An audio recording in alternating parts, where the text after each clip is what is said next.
साथियों को जय भीम।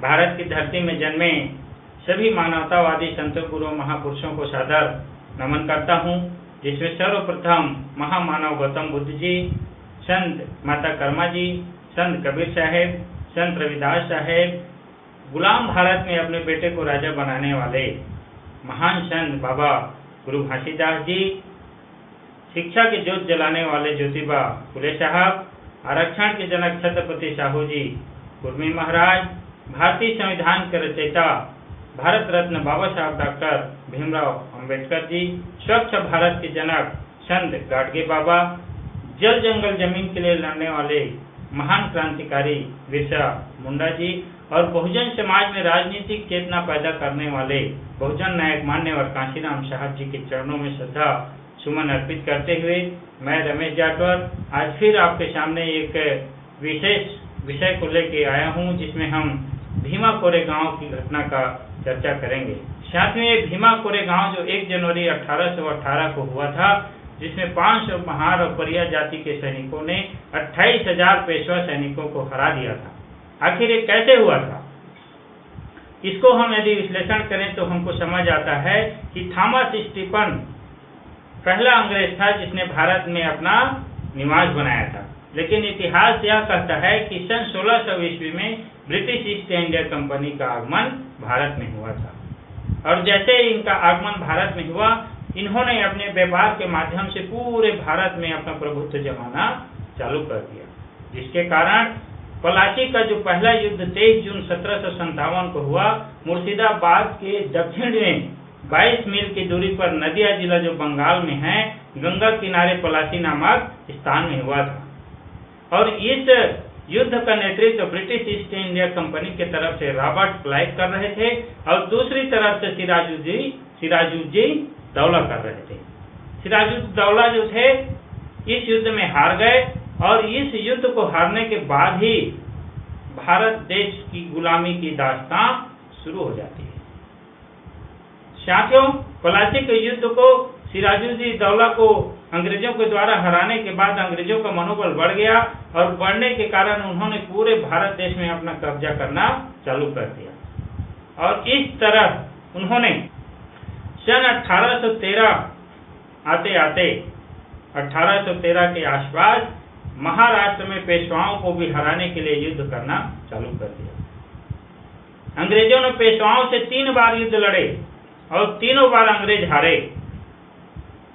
अंग्रेज हारने के बाद विश्लेषण किए कि क्या कारण है हम पेशवाओं को हरा नहीं पा रहे हैं, तो उसमें कारण यह था कि जो प्रथम बाजीराव पेशवा बल्लाल भट्ट जो थे, अपने फौज में अछूत सैनिकों को भर्ती करके रखे थे, और यही अछूत सैनिक पेशवाओं की तरफ से लड़ते थे और अंग्रेज हारते थे।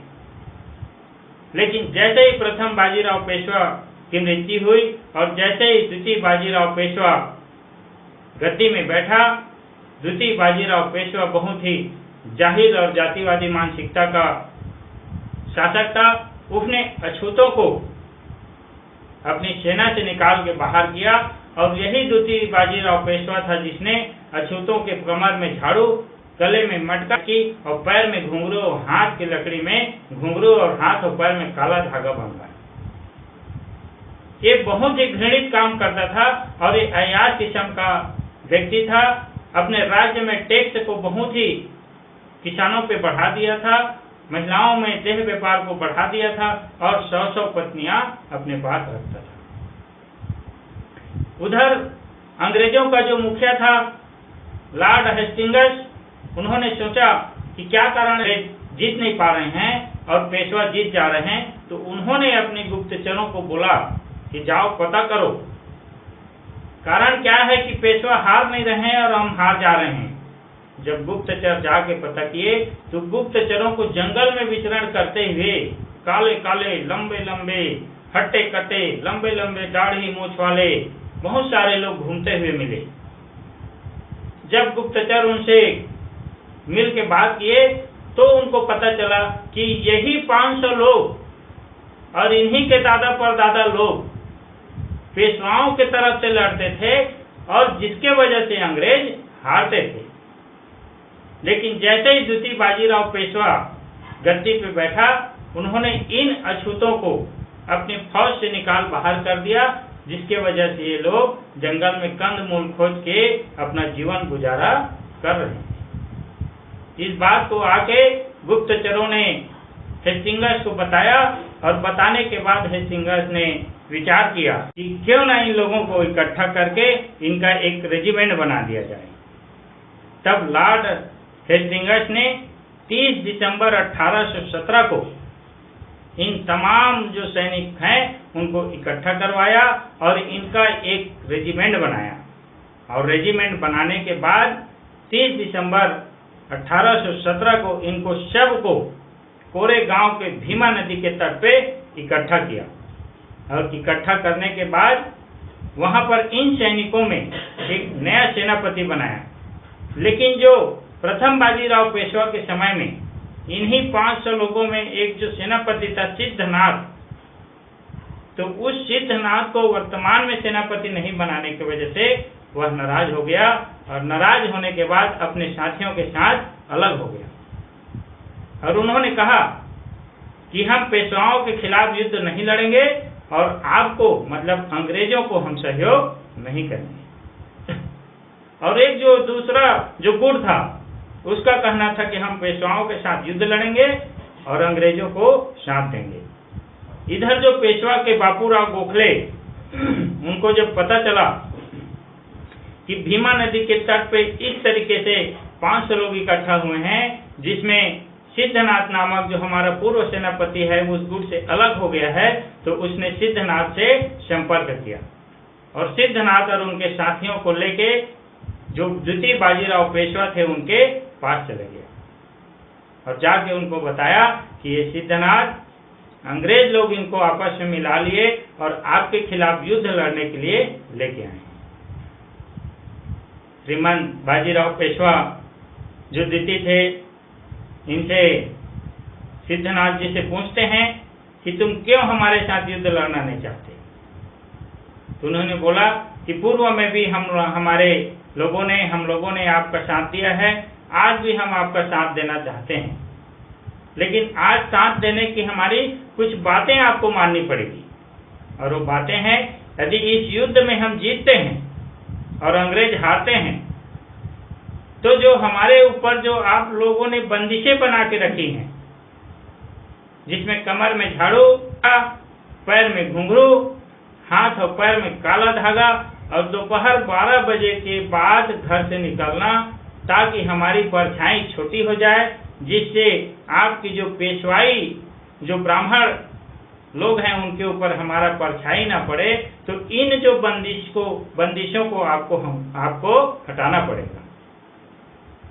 बाजीराव पेशवा नाराज हो गया, बोला कि इस युद्ध में तुम लोग हमारा साथ देते हो और इस युद्ध को हम जीतते हैं, तो जीतने के बाद ये बंदिशें नहीं हटेगी और इससे अधिक आप लोगों के ऊपर बंदिशें लगाई जाएंगी।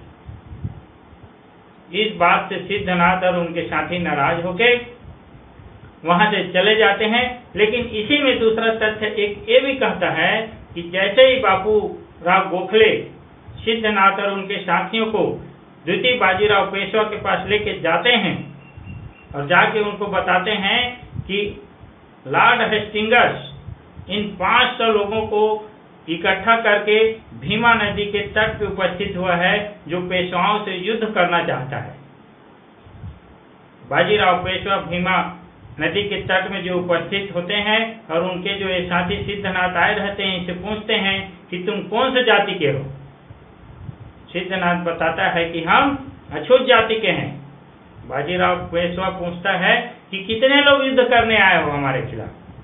तो ये बताता है कि हम लोग 500 सैनिक आए हैं आप लोगों से युद्ध करने, लेकिन हम युद्ध करना नहीं चाह रहे हैं। हम आपसे युद्ध करना नहीं चाह रहे हैं, इसलिए आपके पास आए हैं, कुछ बात करना है। लेकिन जैसे ही बाजीराव ने सुना कि तुम अछूत जाति के हो, वैसे ही वो गुस्सा गया और इनको सिद्धनाथ और इनके साथियों को धक्के मार के अपनी जगह से बाहर निकाल दिया। और धक्के मार के जैसे ही इनको बाहर निकाला, सिद्धनाथ और इनके साथी नाराज होके, दुखी होके वहां से पुनः अपने साथियों के पास वापस आ। मार खा के वापस अपने साथियों के पास आने के बाद सिद्धनाथ ने अपने साथियों सहित कसम खाया कि पेशवा को अब हराना है।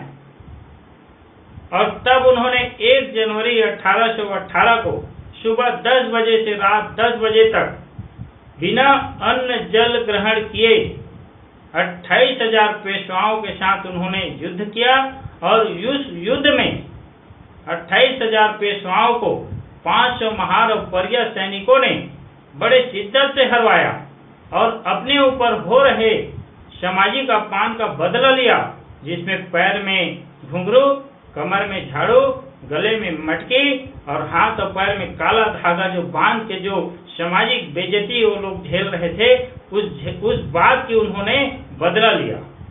और बदला लेने के बाद उन 28,000 लोगों को उन्होंने हराया और हराने के बाद सभी लोग पुनः उस भीमा नदी पे वापस आए और भीमा नदी के पानी को छू के, भीमा नदी के पानी को पी के उस भीमा नदी को स्मरण स्वरूप जय भीम का नारा लगाए।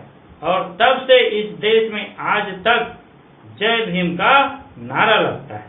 साथियों, तो ये जो भीमा कोरेगांव का जो घटना था, हमारे जो 500 लोग थे, 28,000 सैनिकों को, पेशवा सैनिकों को उन्होंने हराया था। यह सामाजिक प्रताड़ना का बदला था। यह अंग्रेजों को साथ देना नहीं था। हमारे लोग अंग्रेजों को साथ नहीं दिए। हमारे लोग अपने ऊपर हो रहे सामाजिक जो दयनीय स्थिति, जो हमारे ऊपर जो प्रताड़ना हो रहा था, उस बात का उन्होंने बदला लेने के लिए 28,000 पेशवाओं को हराया। सोचिए किस कदर आक्रोश रहा होगा उन 500 लोगों में, किस कदर आक्रोश रहा होगा कि उन्होंने 28,000 सैनिकों को हराया। साथियों, वो आक्रोश, वो सोच, वो जज्बा और वो जज्बात आज भी आपके ऊपर, हमारे ऊपर होने चाहिए और उनके खिलाफ होने चाहिए जिन लोग हमें सामाजिक, राजनीतिक और आर्थिक रूप से दबाना चाहते हैं और दबाने की अपनी दमन नीति को आगे बढ़ा रहे हैं। हमारा ये जो बहुजन समाज है, ये बहुजन समाज, ये दबा कुचला समाज, आज इस समाज को हमें सोचना पड़ेगा। हमारे हक अधिकार जो छीने जा रहे हैं, हमारे हक अधिकार को खत्म किए जा रहे हैं। और ऐसे स्थिति में यदि हम न सोचें, ऐसे स्थिति में यदि हम विचार न करें, ऐसे स्थिति में यदि हम अपने ऊपर आक्रोश न भरें, तो मैं समझता हूं कि हम जो संवैधानिक अधिकारों का आज तक प्रयोग कर रहे हैं, इसका कोई मतलब नहीं है। हमारी आने वाली पीढ़ी पूछेगी, हमारी आने वाली पीढ़ी हमसे पूछेगी कि जब हमारे संवैधानिक अधिकार खत्म हो रहे थे, उस समय आप लोग तो जिंदा थे, तो आप लोग क्या कर रहे थे। तो आज हमें और आपको, हमारी आने वाली पीढ़ी को बताने लायक कुछ करके जाना है। आज हमें भी कुछ ऐसा करना है कि आने वाला पीढ़ी हमें आपको पढ़े, जाने और सुने और गौरवान्वित महसूस करे कि हमारे संवैधानिक अधिकारों को, सामाजिक अधिकारों को, शैक्षणिक अधिकारों को बचाए रखने के लिए हमारे पूर्वजों ने भी संघर्ष किया। साथियों, इस बात को आप हमेशा याद रखिए कि आज जो हम अमन, चैन, सुख, शांति की जीवन व्यतीत कर रहे हैं, इसमें हमारा कोई योगदान नहीं है। हमारे पूर्व के संतों, गुरु, महापुरुषों ने जो आंदोलन किया, जो संघर्ष किया, उसी का नतीजा है कि आज हमारे जिंदगी में थोड़ा बहुत खुशहाली आ पाया है। लेकिन हमारे आने वाली पीढ़ी की जिंदगी में यदि खुशहाली आए, तो इस बात के लिए हमें और आपको उन 500 महार और परिया जाति के सैनिकों की तरह बिना अन्न जल ग्रहण किए दिन रात सामाजिक संघर्ष करते रहना पड़ेगा।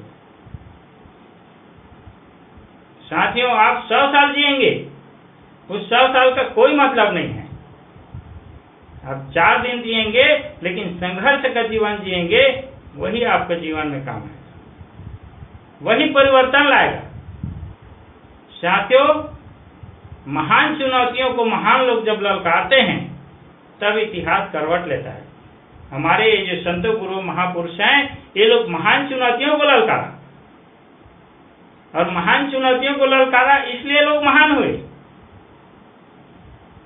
और इन लोगों ने ललकारा तभी इतिहास करवट लिया, नहीं तो आज भी हो सकता है हमारे और आपके कमर में झाड़ू और मुंह गले में मटका बंधा रहा, क्योंकि इस देश की सामाजिक व्यवस्था इस बात की गवाही देती है। यदि संघर्ष नहीं हुआ रहता तो आज भी वो प्रथाएं चलती रहती। आज भी कहीं न कहीं किसी न किसी रूप में ये रूढ़िवादी और जातिवादी पाखंडवादी परंपराएं चल रही है। और यदि ये दूर नहीं हो रहा है तो इसके लिए इस प्रथा को चलाने वाले लोग कम जिम्मेवार हैं, लेकिन उस प्रथा को मानने वाले लोग ज्यादा जिम्मेवार हैं। साथियों, इस भीमा कोरे गांव के इस दर्द भरी संघर्ष से आप प्रेरणा लें, आने वाली अपनी पीढ़ी को बताते चलें, अपने बच्चों को समझाते चलें कि हमें किस तरीके से इस देश में संघर्ष करके आगे बढ़ना पड़ेगा। इसी के साथ इस वीडियो को यदि आपको पसंद आए, इसको आप शेयर करिए, लोगों को बताइए और अपने अपने फेसबुक सोशल जो आपका साइट्स है उसमें आप अपने लोगों को इसको फॉरवर्ड करें। आप सभी को जय भीम, जय भारत, धन्यवाद।